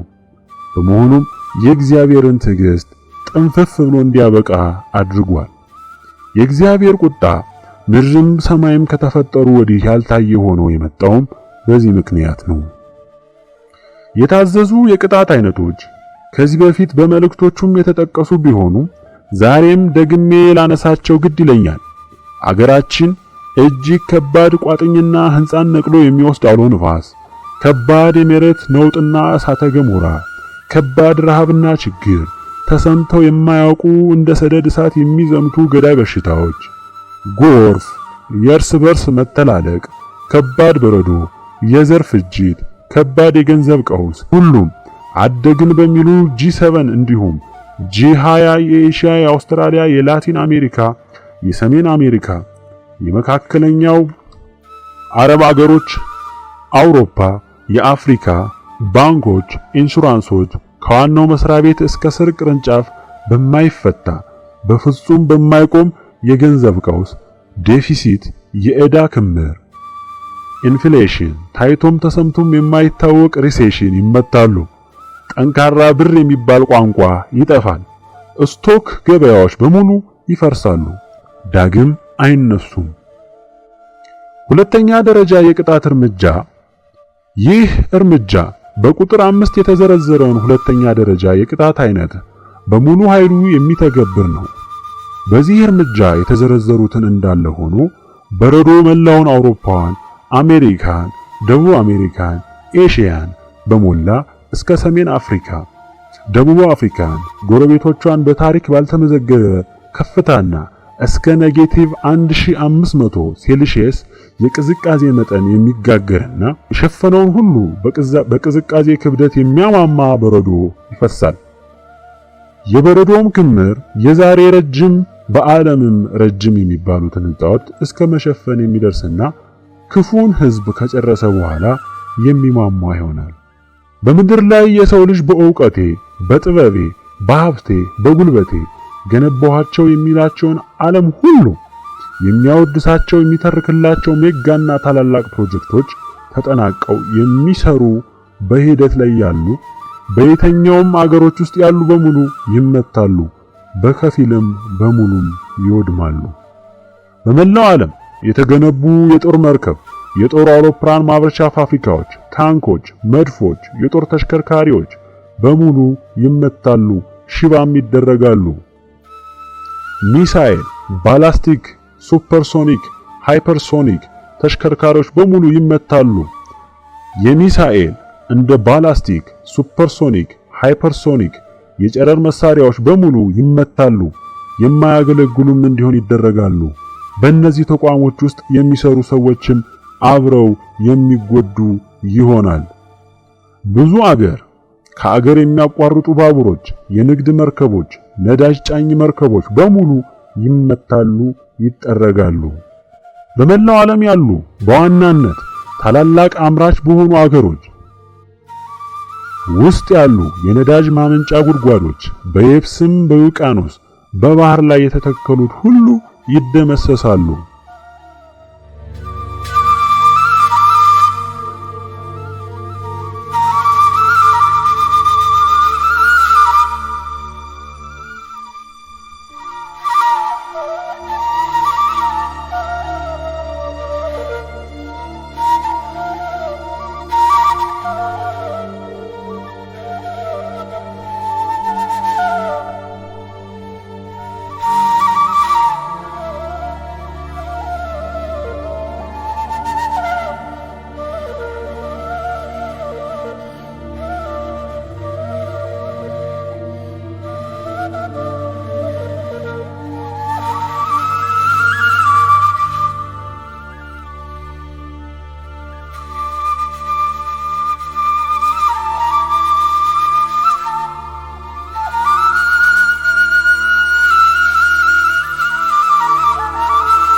ዓለም የሚታበይበት ትልቁ ጉልበቴ የሚለው ወታደራዊ ተቋሙ ነው።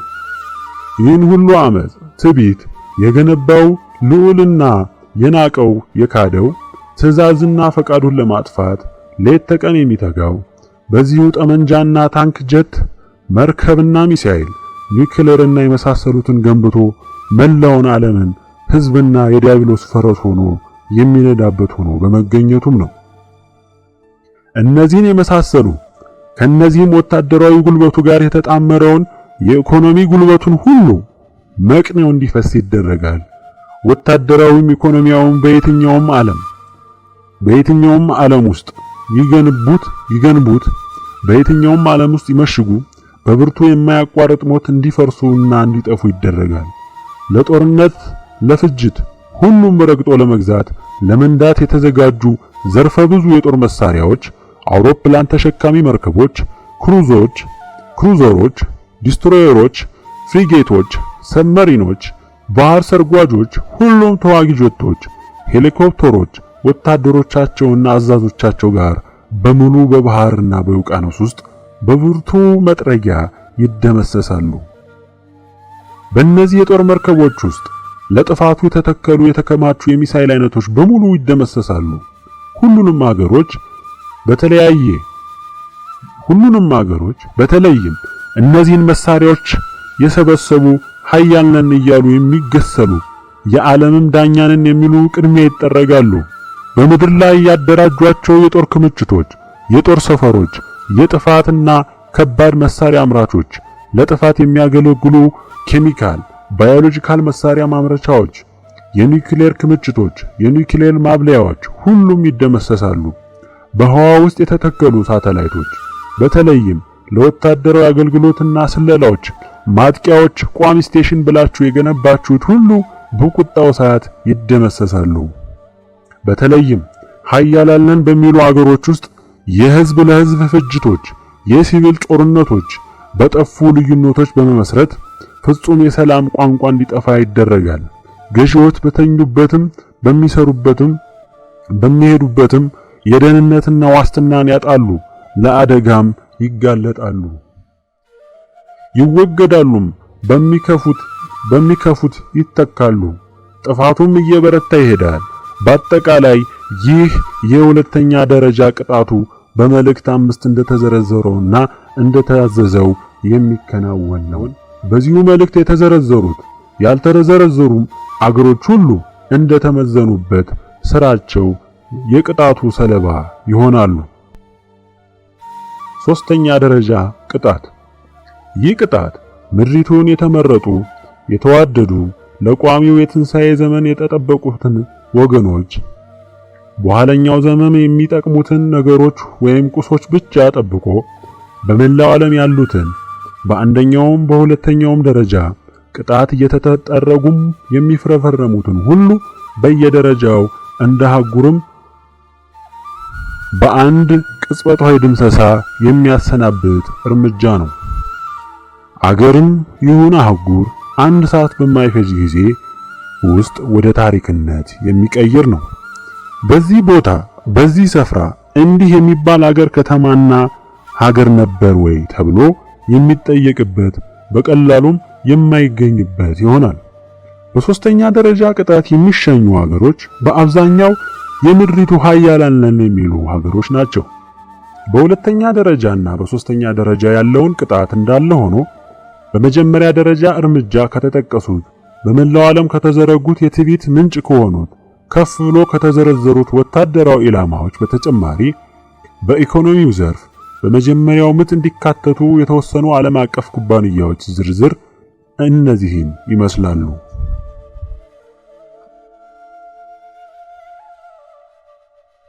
ማይክሮሶፍት፣ አፕል፣ አማዞን.com፣ አሊባባ፣ 7 ሆልዲንግ፣ ዮም ብራንድስ፣ ሳምሰንግ ኤሌክትሮኒክስ፣ ዩናይትድ ሄልዝ ግሩፕ፣ ሲስኮ ሲስተምስ፣ ብሪቲሽ አሜሪካን ቶባኮ፣ ፔፕሲኮ፣ ቶታል፣ ኤሊያንዝ፣ ኤችኤስቢ ሆልዲንግስ፣ ቻይና ላይፍ ኢንሹራንስ፣ ቻይና መርቻንትስ ባንክ፣ ብሮድኮም፣ ናይክ እና የመሳሰሉት ዓለም አቀፍ ድርጅቶች ይህ ፍርድ ተፈርዶባቸዋል። ከላይ በእንግሊዘኛ ዝርዝራቸውን ያያችኋቸውና የጠቀስኳቸው ዓለም አቀፍ ኩባንያዎች በሙሉ ዋና ዋናዎቹን ለመጥቀስ ያነሳዋቸው እንጂ ሁሉንም ለመጥቀስ ቢታሰብ ቁጥራቸው ከ2000 በላይ ናቸው። በስም ዝርዝራቸው አኳያ የተቀመጠው ቁጥር የቢሊየን ቁጥርን የሚገልጽ ሲሆን ከ10 ዓመት በፊት የተያዘ ካፒታላቸው ነው። ዛሬ በብዙ እጥፍ አድጓል። የሌሎቹን ትቼ የ168 ዓለም አቀፍ ኩባንያዎችን ስምና በቢሊየን የተቆጠረ ካፒታላቸውን ገልጬዋለሁ። እነዚህ በሙሉ በመጀመሪያ የልዑል በትርና እሳት እንዲጠረጉ የተወሰነባቸው ናቸው። ቀሪዎቹ ያልተገለጹት በቀጣዩ የሁለተኛው ጠረጋ የሚካተቱ ናቸው። ማጠቃለያ። ወገኖቼ፣ የእግዚአብሔር ሕዝቦች የታዘዝኩበትን ላጠቃለውና ከዛሬ 13 ዓመት በፊት የመጀመሪያውን መልእክት ለመጻፍ ስነሳ የእግዚአብሔር ኃይል እንጂ የኔ ፈቃድ እንዳልነበረ። ማጠቃለያ። ወገኖቼ፣ የእግዚአብሔር ሕዝቦች የታዘዝኩበትን ላጠቃለውና ከዛሬ 13 ዓመት በፊት የመጀመሪያውን መልእክት ለመጻፍ ስነሳ የእግዚአብሔር ኃይል እንጂ የኔ ፈቃድ እንዳልነበር በዚህ መልክ ገልጬው ነበር። እኔ ቃል ተሞልቻለሁና በውስጤም ያለ መንፈስ አስገድዶኛልና በተሃ ጠጅ እንደተሞላ ሊቀደድ እንደደረሰ አቁማዳ ሊፈነዳ እንደሚችል እንደ ወይን ጠጅ አቁማዳ እነሆ አንጀቴ ሆነ። ጥቂት እንድተነፍስ እናገራለሁ፣ ከንፈሬን ገልጬ እመልሳለሁ። መጽሐፈ ኢዮብ ምዕራፍ 32 ከቁጥር 18 እስከ 20። እንግዲህ እንደ ቃሉ የታዘዝኩትን ለማድረስ ስጥር ቆይቻለሁ። ዛሬም በዚያው መልክ ግድ ሲሆንብኝ ይህንንም መልእክት ከ4 ዓመት ቆይታ በኋላ ወደ እናንተ እንዳደርስ ሆኗል። ወገኖቼ እኔን አትመልከቱ። እኔ አንድ መልእክት አድራሽ ፖስተኛ እንደማለት ነኝ።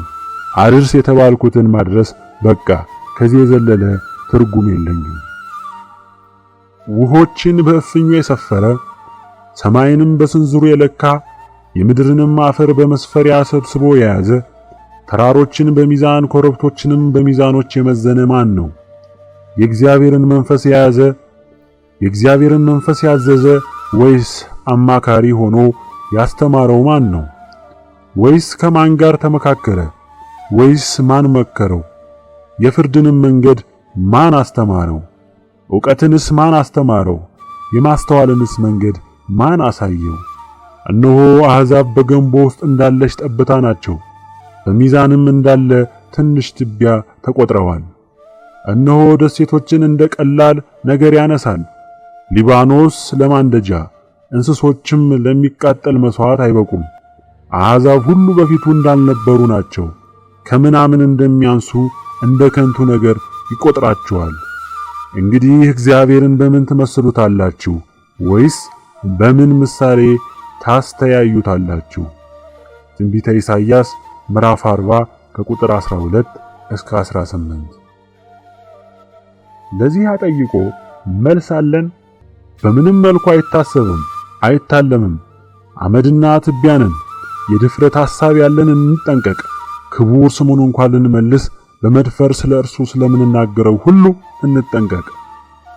ሰውኝነትና ስጋ ለባሽነት ብርቱ ጠላቶቻችን ናቸውና አርነት አንስጣቸው።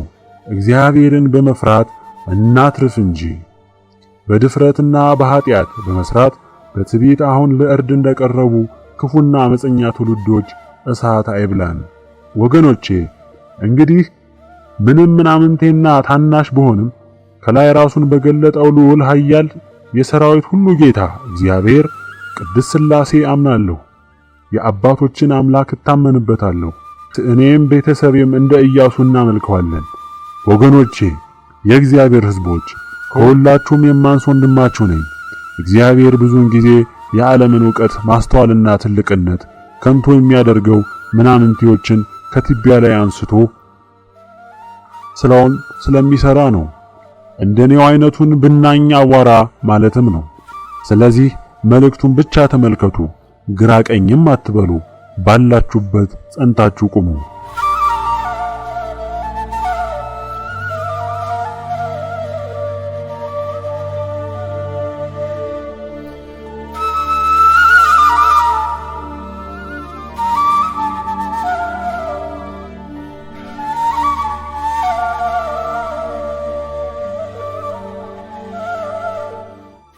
እንግዲህ ወገኖቼ የእግዚአብሔር ሕዝቦች የስምንተኛው መልእክት ይዞልህ የመጣውን በሚገባ ተረድታችሁታል ብዬ አምናለሁ። ሁሉም የሰማሃቸው ሁሉ ከልዑል የተገለጹልህ ናቸው። እኔ መልእክት ማድረስ እንጂ ሌላ የምናገረው ነገር የለኝም። ይህ መልእክት ከተገለጸበት ከታኅሳስ 21 2011 ዓ.ም ጀምሮ እስከ የካቲት 21 2000 ዓ.ም ድረስ በሚሰራጭበት ጊዜ ስለሆነ ምንም የሚከሰት ነገር አይኖርም።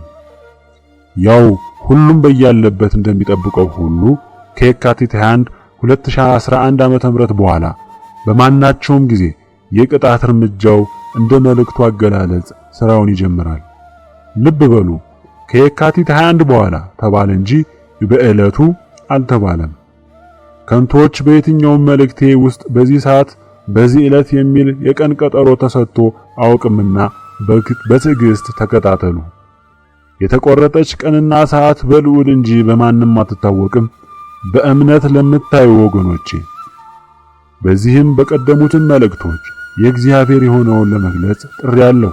ለእናንተም መልካም መረዳት ይሆንላችሁ። እምነት ለሌላቸው ይህንን ሆነ የቀደሙትን መልእክቶች ባታነቡም ባታዳምጡም ይሻላችኋል። አንብባችሁ አዳምጣችሁ እምነት አልባ ናችሁና ማፌዛችሁ አይቀርም። ይህ ድርጊት ደግሞ የማይሻር ሞትን ወልዶላችሁ ይመጣል። ድሮም አሁንም ስለናንተ ቢነገር አያልቅም። ለጥፋት የተጻፈ ምን ቢወቅሩት አይሰማም አይለማም። ስለሆነም ከክፉዎች ከአዋቂ ነን ባዮች መራቅ እንጂ ሌላ ምን ማድረግ ይቻላል? ምንም አይቻልም። ወገኖቼ፣ የእግዚአብሔር ሕዝቦች የቀደሙትንም የአሁኑን ምክሮች ተጠቀሙበት። ለቅን ፈራጅ አምላክ ምስጋና አቅርቡ። ሙሉ በሙሉ ደጋግማችሁ አንብቡት። ቁልጽል ንባብ የተዛባ መረዳትን ያስከትላል። መልካም ንባብና መረዳት ይሁንላችሁ። ደግሜ እላለሁ፣ በማስተዋል በትዕግስት ሁሉንም የተጻፈውን ለማንበብ ሞክሩ። በተለይ የቀደሙ መልእክቶችን ብታገኙና ብታነቡ ሙሉ መረዳትን ልትጨብጡ ትችላላችሁ ብዬ አስባለሁ። የአባቶቻችን አምላክ የነ መልከጼዴቅ፣ የነ ኢቲኤል፣ የነ ኢትዮፕ አምላክ ከዘላለም እስከ ዘላለም ስሙ ይክበር ይመስገን። የአብርሃሙ ሥላሴ ስሙ ይባረክ። ቅድስተ ቅዱሳን ድንግል እናታችን በሰማይም ንግሥት በምድርም ንግሥት ስሟ ይመስገን። የከበሩት ሊቃነ መላእክት ሁሉ የተመሰገኑ ይሁኑ። ነቢያት፣ ሐዋርያት፣ ቅዱሳን አባቶቻችን እናቶቻችን የተመሰገኑ ይሁኑ። ሰማዕታት አባቶቻችን እናቶቻችን የተመሰገኑ ይሁኑ። ዛሬም ለተሰዉት ሰማዕታት አባት እናቶቻችን ልዑል ስላከበራቸው ስሙ ይክበር ይመስገን። አሜን።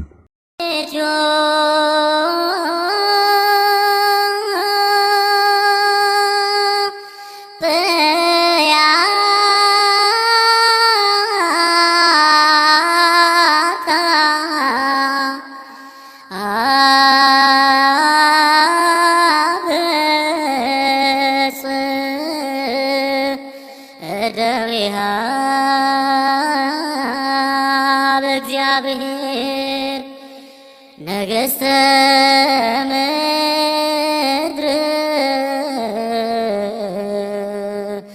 ሰብሕዎ